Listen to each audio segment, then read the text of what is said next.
Welcome back to the Mikasa Sukasa Sports Network. I'm your host, Finn, and I shaved my beard. And I know I said that in like my draft video when I was kind of looking over the first round, but yeah, I look a lot different, guys. But anyways, beard's on its way back. Just needed something fresh as the spring kind of hits. So let's jump right into it. Today, we got a lot of topics. We're going to break down who the top 10 quarterbacks going into 2018. I'll get into more detail on what my thoughts were there. We're going to talk about the NBA playoffs a little bit. I'm not a big NBA analyst per se. I do watch NBA. I've watched basketball a long time, but I'm not nearly at the level I am for football in terms of roster movement, player ability, player breakdown, strategy. So, but the plan is to bring in a lot of folks for this podcast that do that information. So we have some guests, some NBA players that are going to be coming onto the show, some college basketball, former basketball players, former coaches, so that kind of thing. So that's going to be super exciting, and that's coming up here as well. So anyways, top 10 quarterbacks. Let's talk a little bit about the NBA playoffs, and then we'll talk a little bit about the NFL draft and some of the surprises there. I don't have too much podcast for the material for the draft. Something that I want to do is I'm going to be starting this 2x4 series. So 2x4, which will be there's 4 teams in a division. So all the videos are going to be by division. So that should be 16 for the NFC and the AFC for each. And then the 2 is going to be each team's 2 best draft picks that I think that they nailed. Not their top 2 draft picks in terms of order, but the 2 picks for each team that really makes that team better, not only short-term but long-term. And that is also going to be a video that has some highlights. So it will be kind of more scripted. I'm not going to be here on the camera talking and kind of going off on tangents like I do in my film reviews. But instead, it's going to be video start, highlights are coming up, introducing the player, very organized, I think. So that's kind of in the works in the background. So that's going to be the 2x4 series that's going to come out. The schedule on when they come out is kind of unknown yet, but in the works. Anyways, let's jump right into it. We'll go top 10 quarterbacks. Quarterbacks is always a tricky thing to talk about here because, and I want to say that I want to preface this with these are my opinions. Do I think every quarterback is the number 3 quarterback better than number 2 or 4? Or I don't think it's better because there's so many situations. You got to remember that when we're doing lists, is there's so many situations that contribute.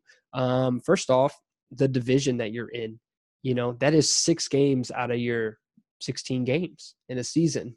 So if you're playing significantly harder teams or better matchup teams, that's different.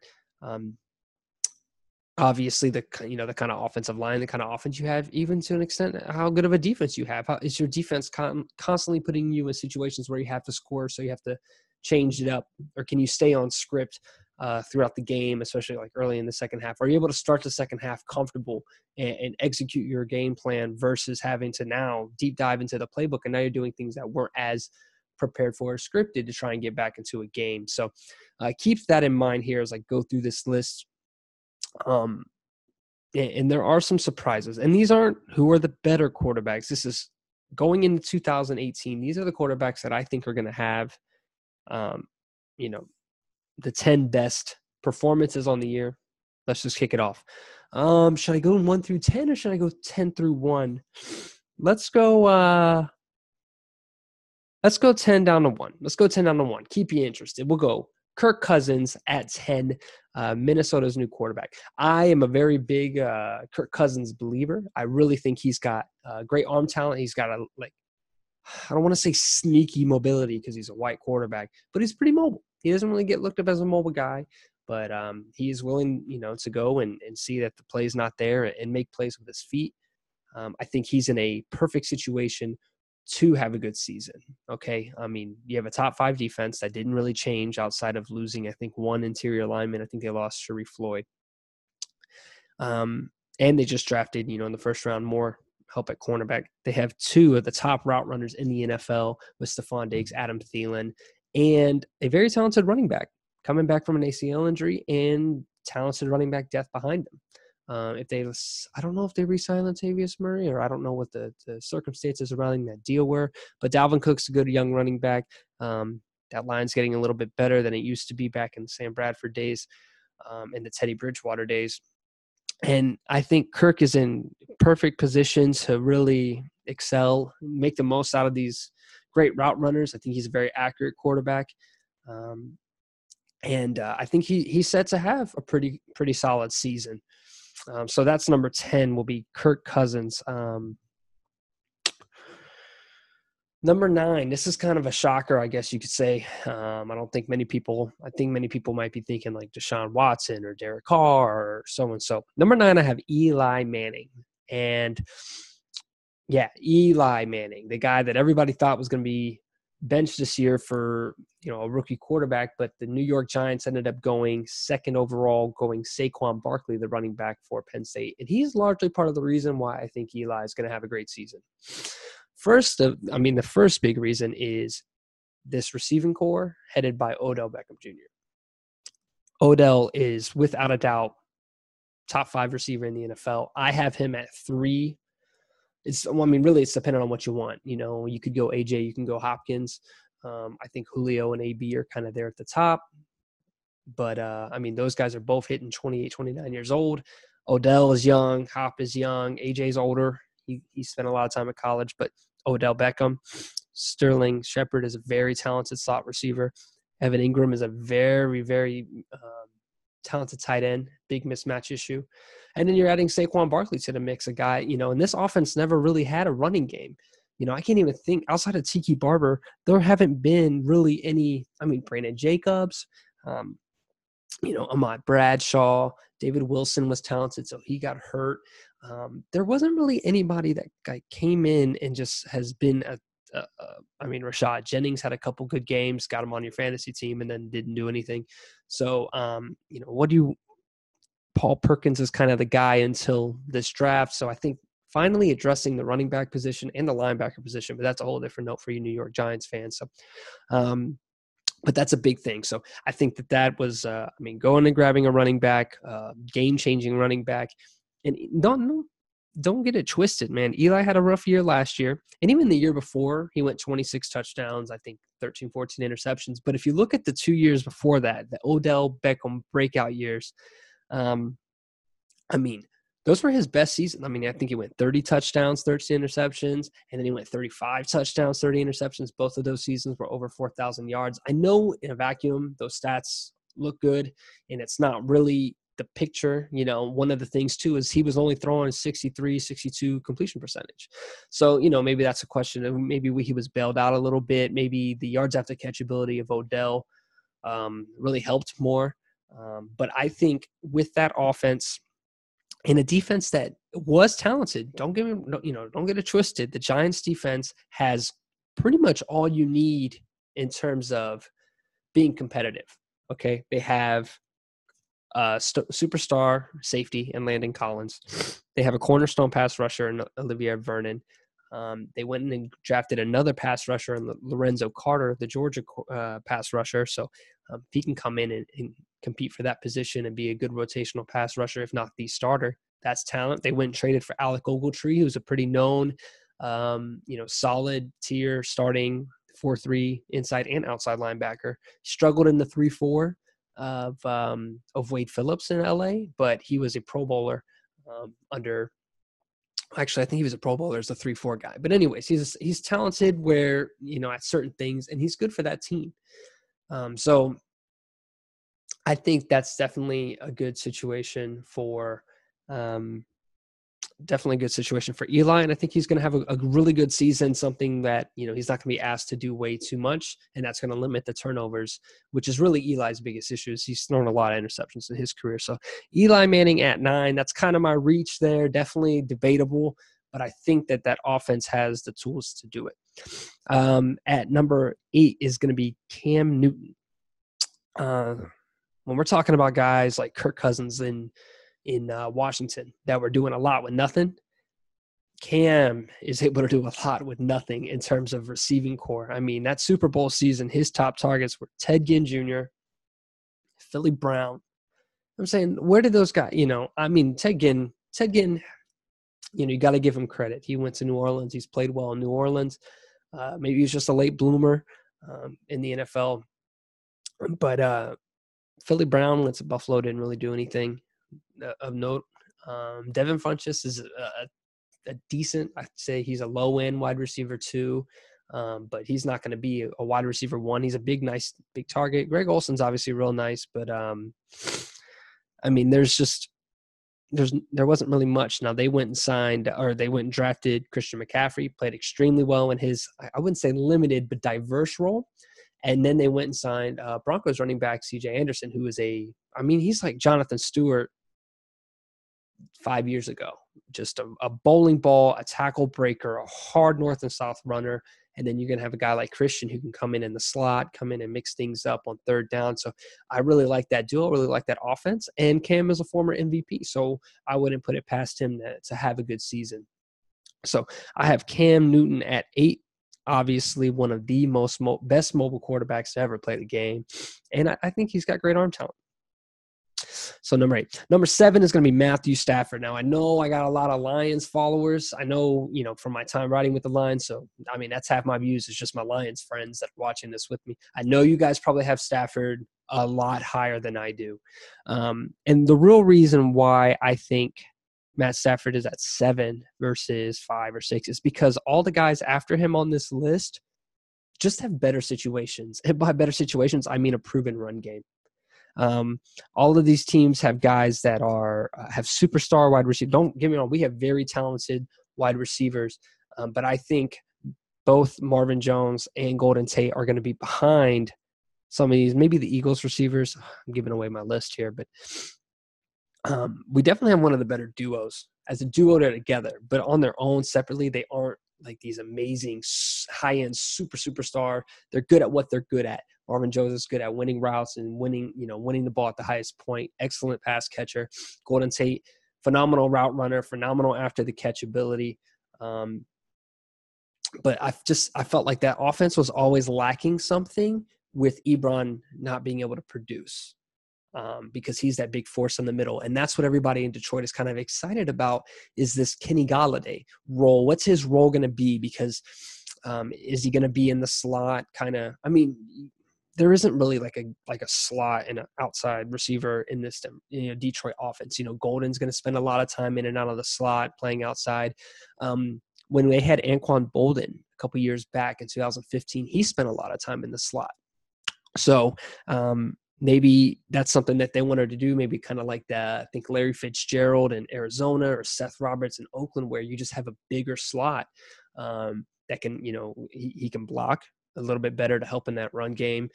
Big, tall target, so you have to keep safeties in, kind of more pinned to the hash marks to help out over the top with your linebackers. So I would love to see Kenny Golladay come in and turn that offense, completely around in terms of being able to attack the middle of the field. With guys similar to how we wanted Eric Ebron.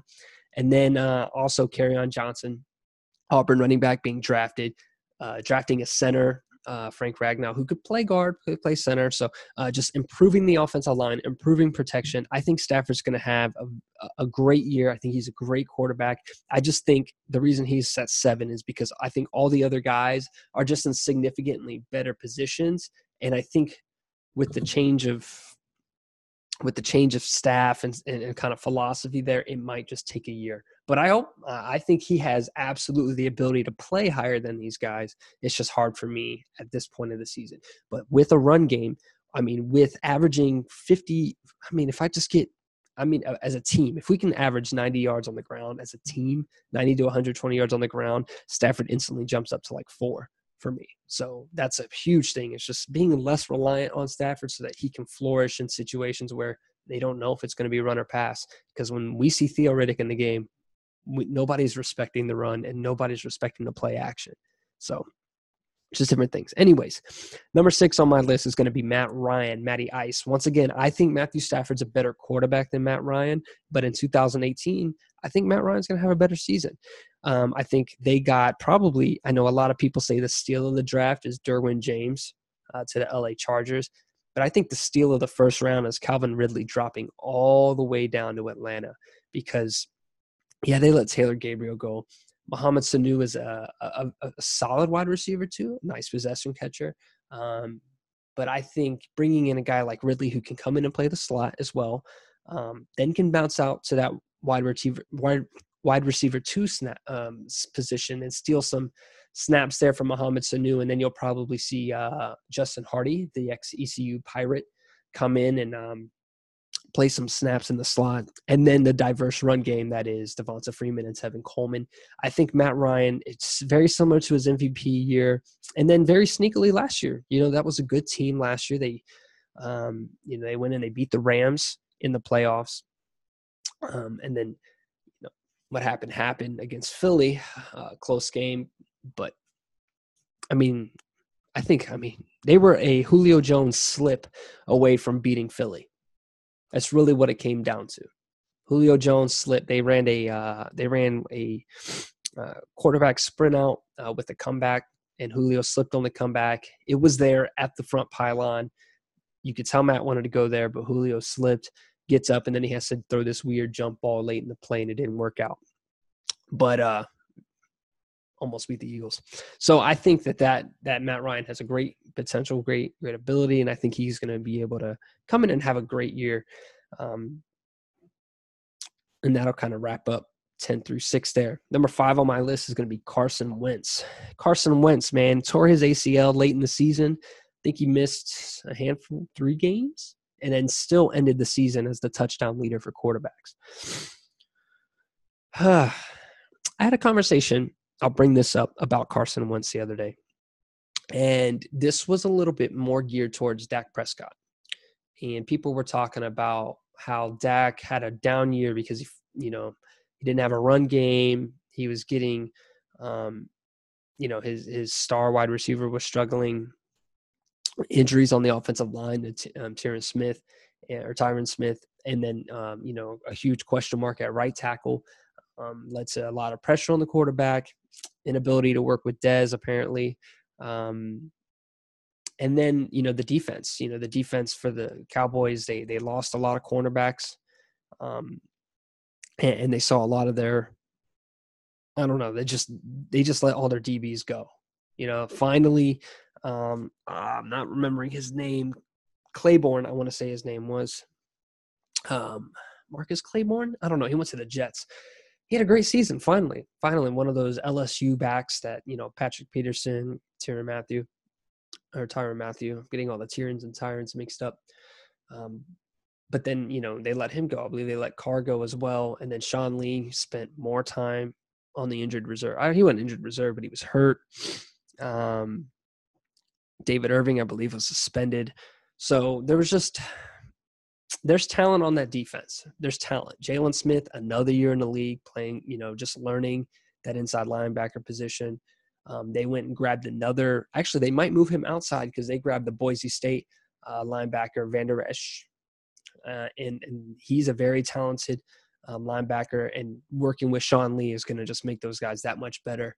And if you watch the All or Nothing series, you see how big of a deal Sean Lee is in helping coach this defense and get it prepared. I think they need to address something in the secondary. But anyways, this isn't about the Cowboys. This is about Carson Wentz. How does it lead back to Carson Wentz? And what we're doing is, you look at a quarterback 1 year. And my point is with a top 5 run game and a top-end defense, defense playing extremely well, and star receivers and talent all over the roster, and arguably the best offensive line in football. And Dak Prescott wins Rookie of the Year and looks like an MVP candidate, and they go 13-3, right? Next year, some of those things happen, and they lose some of those things, and quarterback struggles. So I love Carson Wentz, but my discussion with this guy was, I was kind of playing devil's advocate. I was like, well, how can we rip Dak when, Carson Wentz had the same exact thing. Carson Wentz had, I don't think it was a top 5 run game, but he had an excellent run game. They went and grabbed Alshon Jeffrey and had talent littered all over the offense. One of the underrated things about the Philadelphia Eagles is they had one of the best offensive lines last year, despite Jason Peters being out for the season. So top offensive line, solid offensive key players. and one of the best defenses in football and one of the best defensive lines to ever play. They won a Super Bowl with Fletcher Cox playing 60% of the snaps. That's insane. Your best pass rusher, your best lineman, and he's playing 60% of snaps because your rotation is so good. And that's great coaching. That's great preparation and roster management per se. But my thing was how can we be so quick to jump on the Carson Wentz train to the top after he played like an MVP this past season, when just like countless quarterbacks before him that have had top 5 run game, top 5 defenses have come in and lit the league up. And it was just like, once they lost one or two of those things, it was gone. I mean, that's my Colin Kaepernick issue, was a top 5 run game, top 5 defense, comes in, plays well. RG3 rookie year. I can't remember if he had a top 5 defense, but he had top run game with Alfred Morris. And then, think Vince Young back in the day, those Steelers, or the Steelers, those Titans, Chris Johnson right in his prime, CJ2K, those were those years. So what's the difference? How can we rip on Dak Prescott and say, oh, he's only good because he had X, and then Carson Wentz has those same things, and the team has very similar success. I mean, don't forget, they were the Cowboys were one Aaron Rodgers snipe to Jared Cook away from making it to the NFC Championship to play the Falcons. So I think with Dak, we need to chill and wait a minute before we start judging. And I almost want to say the same thing for Carson Wentz. But here's the thing. Carson Wentz has no question marks. There's nothing about Carson Wentz that's like wrong. He's one of the top quarterbacks at escaping pressure. He's one of the smartest quarterbacks in the game, probably the smartest quarterback under 25, 26 years old. I think he is old, 24, 25 years old. He has got an absolute rocket. And, people want to talk about his throwing motion. He is accurate. He throws some ridiculous balls. I mean, we know about the Seattle one where he's rolling out to his right and he's falling. He's literally falling. His legs aren't on the ground and it looks like he's just tossing it out of bounds. And then the ball just kind of like keeps sailing and it keeps sailing. And then it hits Nelson Aguilar over 40 yards downfield. And it's like, what throw is that? And I love Carson Wentz's leadership, his ability, his attitude. I think he has got all the tools to be one of the top quarterbacks in the NFL for the next decade and a half. I love Carson Wentz, and I really think that he is going to be probably fifth best quarterback next year. How do I say, MVP guy? He was MVP last year and then comes in, and I already dropped him down to 5. I don't know, man. There's a lot of question marks. I just think the guys above him are just a little bit more ahead of him. And it's not hard. It's not hard to look at these 4 names that I'm about to list and say, okay, maybe let's just give Carson Wentz some time, and then he can reach that level. Number 4 is going to be Drew Brees. I had a little, with my mind, with the guy that I have, Drew Brees, and then the guy that I have at 3, I had to sit back and I had to look at just different levels. I mean, Drew has carried his team for years and years and years and years with no defense. And look, the moment you get him a defense, and that dude is taking you on big playoff runs. But another thing is he didn't really have the greatest season last year. Maybe that offense just molded to work around Kamara and Ingram having a great season together. And maybe the explosion of Michael Thomas is going to take a little bit, but it wasn't the greatest, but he was still great. You saw flashes of Drew. I mean, and how quickly, you look at the Minnesota Miracle, and I want you to go back and watch the end of that game, because we know about Case Keenum throwing the corner out to Stephon Diggs. But let's go back to a little bit before that, when Drew Brees comes in and leads his team on basically a game-winning drive against the number 1 defense in the NFL. Just comes in, prime time, in the playoffs, comes in and leads a game-winning drive in the NFL. And as far as I'm concerned, it was a game-winning drive because Marcus Williams should have just hit Stephon Diggs' soul out of his life, out of his body, just killed him. And then the Saints advanced to the Super Bowl, or to the NFC Championship to play Philly. But football's a game of inches. He didn't make the tackle. But that was a veteran drive. He played. You know what? Right after this is done, I'm going to put that up, and I'm going to put a video on this drive because I loved it. I love Drew Brees. Let's go to number 2 on the list, or 3 on the list. The guy that I just had to put him a little bit ahead of Drew Brees, and that's Russell Wilson, Seattle Seahawks quarterback. Russell is – there's not a person that throws a prettier ball than Russell Wilson, in my opinion. It's tough to say that with Aaron Rodgers. Russell Wilson throws a gorgeous ball, and he is the best. And another thing is like, well, Aaron Rodgers. I think Russell Wilson is the most accurate quarterback on the move. He makes some incredible throws while moving. I mean, he spends basically the whole snap moving. We know he's the most mobile quarterback in the NFL. But I think he's really underrated as a leader. He's a very, very smart quarterback. Another guy that can do a lot with very little, especially with no run game last year, and was able to create run game on his own. I think Russell Wilson is going to be – I think when Tom and Aaron are gone, it's going to be Russell, Carson, and Matt Stafford that kind of run the league for a while. There are some other names, that could step up to the plate there. But I think Russell's the future of the NFL quarterback position. I think he's a very talented guy. And I think that he's going to be the third best quarterback 2018. Is that team going to be a 10, 11, 12, 13 win team? I don't know.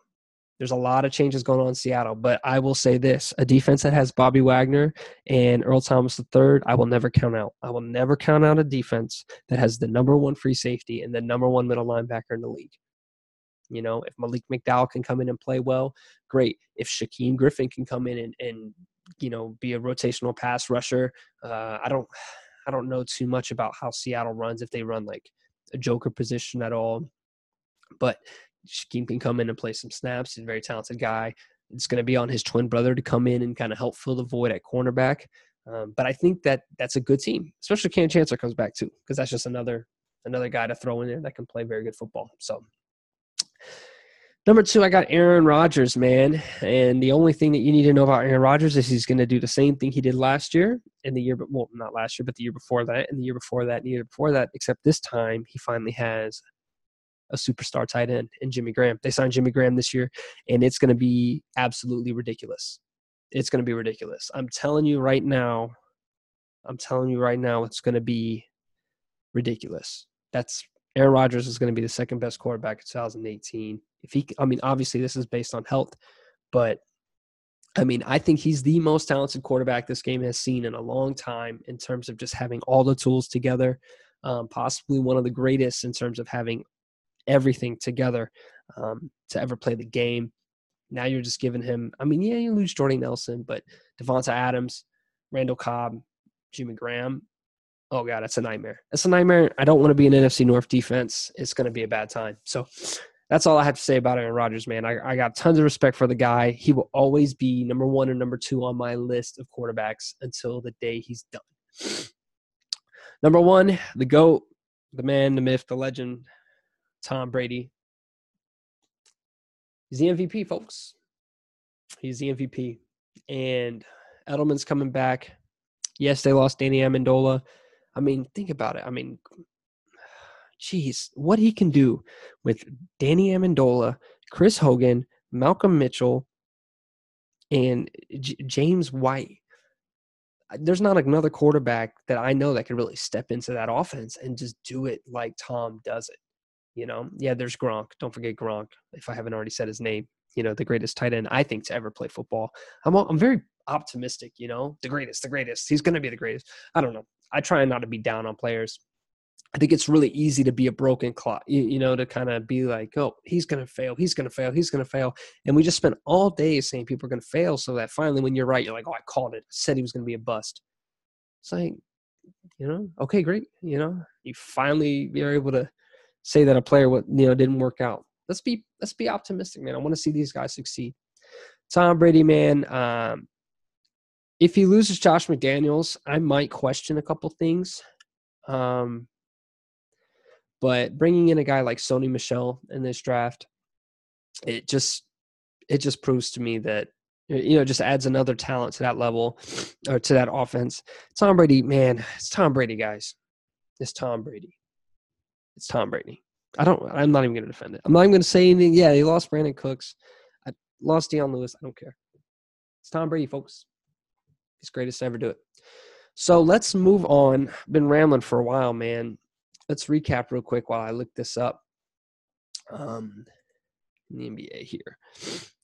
So the top 10 quarterbacks: Tom Brady, Aaron Rodgers, Russell Wilson, Drew Brees, Carson Wentz, Matt Ryan, Matthew Stafford, Cam Newton, Eli Manning, and Minnesota's Kirk Cousins.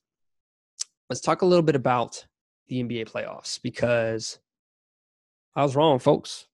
I was wrong. So let's see, what's tonight? Tonight's Wednesday, or tonight's Thursday, so we don't have any games tonight. We have the Warriors playing the Rockets, and then we're going to have the Celtics playing the Cavaliers. So first and foremost, I was really impressed with the Sixers this year. I think everybody was pretty impressed with the Sixers this year, with Ben Simmons being able to come in and play the way he did. Joel Embiid, I don't even know if he classifies as a rookie at this point, but very talented big man. If he can just work and add a couple things to his game, I think, you don't want to say that they have a great future, because you were a game away from or a couple games away from getting on to the Eastern Conference Finals. So it's there. Whether a guy like Redick or Bellinelli are going to maintain their ability to just drain threes, because that's huge. That's great spacing. It's a force teams to play perimeter defense and not be able to crash, especially on a guy like Ben Simmons, who can find anybody on the court if he dives, just drive and dish, and he's tall enough to get the ball anywhere. So I think, you're going to have to – I think a question mark is going to be finding a role for Markelle Fultz. You don't really draft a guy 1 overall to be 6-man. I just don't think – I think they're going to have to find a role with him and Ben in the game at the same time. I didn't follow too much of the Sixers basketball, so I don't know if he wasn't getting time because he was hurt or if they're just limiting things. I know there was a big issue with his shot, but that seems to be bad because he got plenty of time late in the season. So I just, that's a big question mark, is how are you going to fit these 2 point guards that you have at the same time? Could you see a situation where people are rolling out, 2 complete squads and you try and get a deep bench, and then you have – the Simmons team back out, kind of like what did Kentucky do? I know that's a college thing. College and NBA are completely different. But where he was running 2 rotations of 5 people, it was like 5 people in. All right, you guys are out. You guys are in. And you just have like Markelle Fultz and I don't know. I don't even know who's starting 5 for the Celtics is. So anyways, I think, very talented. So excited to see. I don't think they have a chance with the Celtics full team if Kyrie and Gordon Hayward are playing. But it says, it says a lot about that team that they got as far as they did. Very similar to the Jazz in terms of just really surprising me. I know we've seen so much Sixers Jazz talk with the 2 rookies, Donovan Mitchell and Simmons, but the Jazz were another team that, I didn't really expect them to get as far as they did and play as well as they did. And granted, they did have that huge win streak during the season. But I've never seen a Ricky Rubio-led team play so well. And they go in and beat the Thunder like they did. Very impressive stuff by that team. I didn't really know about Joe Ingles that much until now I know all about Joe Ingles. And then, of course, we know about Rudy Gobert. So there's a lot of people on that team. I mean, the undrafted rookie O'Neal, he really just jumped out the screen, especially in that last game. It just felt like he was the life of Utah in terms of – not the last game, but one of the ones. I know it was a big blowout, but, he just went off. I think he scored 3 or 4 straight baskets. So great defensive player, solid player. I like him. So let's get into these final 4. So let's look at the matchups. And I just don't think – what is something I read on Reddit about what they called the starting lineup for the Warriors. But, Curry and Paul is a good matchup. I think Paul's going to be a little bit better on defense, a little handsier and more grittier on defense. We've seen that battle before when he was with the Lakers, and we've seen plenty of times where Steph Curry is kind of, sauced him up a little bit. But I think this is a more confident Chris Paul. I think this is I think it's going to be a little bit easier. I'm very interested to see who they put on Harden. Probably going to be Klay Thompson. I would love to see that. I want to see the way that, he plays versus, a very talented defensive player. We know Harden is probably one of the better 1v1, if not the best one-on-one ISO player in the NBA. So that's going to be really good to see. Very similar to like Kawhi versus LeBron when he was with the Heat, in my opinion. Just great, great defensive player. And then Harden's not going to follow Thompson around. It's not going to happen. Thompson just runs way too much. So I'm interested to see how they, what kind of defensive game plan they have to follow these shooters around, because Harden's not going to go wear himself out on defense. It's just not going to happen. Trevor Ariza and Kevin Durant. Okay, moving on. If you have a question on whether or not Kevin Durant is going to sauce up Trevor Ariza all game long, it will. It's going to happen. I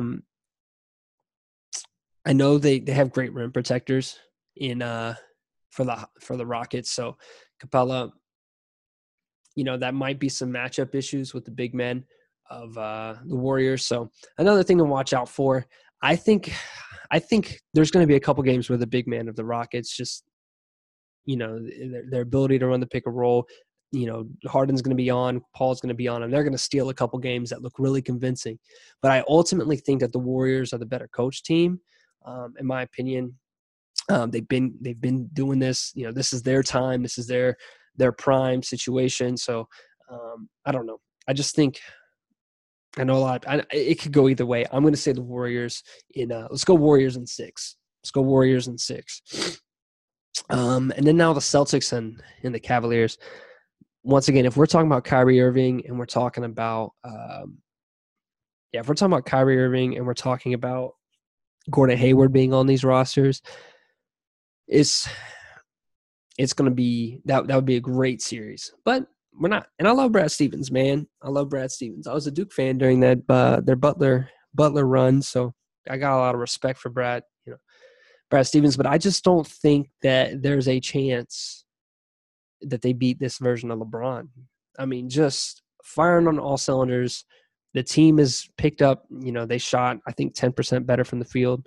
Non-LeBron players on the Cavaliers shot 10% better in the Raptors series than they did in the series prior versus the Pacers. So I think that I don't see a situation, where a team that really relied on Al Horford late yesterday. I just think that there's enough height in Caleb and Tristan Thompson and LeBron to really lock the middle down. If J.R. Smith can play good defense, great, not foul out. So I don't. Once again, I'm not a huge basketball analyst. That's just from my point of view from watching this series, that the playoffs so far. So I just don't see a situation where Brad Stevens is smart enough to outsmart any other team in the NBA on paper, coaching wise, X's and O's wise. But LeBron is going to be the hard one, and Rozier is going to be interesting. Rozier's going to be interesting because this whole time I've been kind of talking, I've been thinking about the different players on the Celtics roster. And I remember last year after IT got hurt, Marcus Smart came in and it played well. And it was confusing because all of a sudden you have a point guard that's playing defense versus IT who can't play anybody because he's 5'2". So and I was just like, oh, we got Rozier, who's played extremely well, especially in the fourth quarter. But once again, LeBron in the playoffs, in the Eastern Conference Finals, it almost seems like it's a rite of passage for LeBron to beat him. So that's how I feel. I don't think this is going to be a sweep, but I don't think that they goes to Game 6. I think it'll be a Game 5, 4-1 victory for the Cavs, and then we'll move on. So that'll be that. Yeah, that's how I feel about the NBA playoffs, man. I really enjoyed watching the Jazz play. I really enjoyed watching Donovan Mitchell play. Very talented guy. I don't know what many people's comparisons to him, man. I mean, I've seen a couple. I saw an article the other day talking about him being the next Allen Iverson. I don't think so. I think there's enough talent on that team where he doesn't, Ricky Rubio's not the greatest point guard, but he's not Eric Snow. And yeah, sure, there's like Dikembe Mutombo, one of the best rim protectors ever, if not the best rim protector ever. And Rudy Gobert is up there, probably one of the best rim protectors, defensive players in the NBA today. So I guess I could see that comparison. I feel like Rudy might be a little bit more capable on the offensive side of the ball. They had their shooters. I mean, Kyle Korver back in the Sixers days, Joe Ingles. So I could see the comparisons getting drawn, but I feel like somebody said Wade, D-Wade. Don't get at me here. I have not watched enough of their film to where I can sit here and compare. You know, the old videos of like Kobe and Jordan, and you can like mirror them, and it's just like the same kind of play. But I don't know if I see the same thing. But then again, if you go back and watch Iverson during his rookie year, you're going to see a lot of putback dunks that look a lot like Donovan Mitchell's putback dunks, and a lot of plays where it's just like, oh, because this was like pre-dreads Allen Iverson. This was like straight out of Georgetown, clean cut, clean buzz cut. And you'll be surprised. It's just this little dude bouncing everywhere. Did he have the same hops? I don't think he did. I know later Sixers Allen Iverson was more known for his crossover and his mid-range game and his speed. But, and of course, the steals, don't get me wrong. AI can, one of the best stealing the ball of all time. Donovan, I think, is a little bit more of an explosive athlete, but it might just be because AI was a little bit older. The games are a little bit different, in my opinion, but I think he has the potential to rise to that level. He is an excellent player. So just continue to develop. I think he's going to be fine. So anyways, guys, that's pretty much all that I got for today. I know I said I was going to talk a little bit about the draft, but I've decided to wait. I'm going to do that 2x4 series. We're going to put those videos out. We're really excited for those. So that's on the way. I'm going to do a review here, a film review of the Drew Brees drive. And super excited, so expect that video to come out. It's good to be back. We are going to have more guests soon. If you haven't seen the old podcast already with Eric Schlitt, he is a Detroit Lions journalist, and he does a lot of analytical work, stats analysis, and writes a lot of code and software to help him out in analyzing and predicting draft day kind of players. So very, very great interview that I had with him. So if you haven't already checked that out, go ahead and check that out. And thank you for listening to the podcast. We're super excited. So make sure you guys like, follow, subscribe, the Mi Casa Su Casa Network. You guys take care.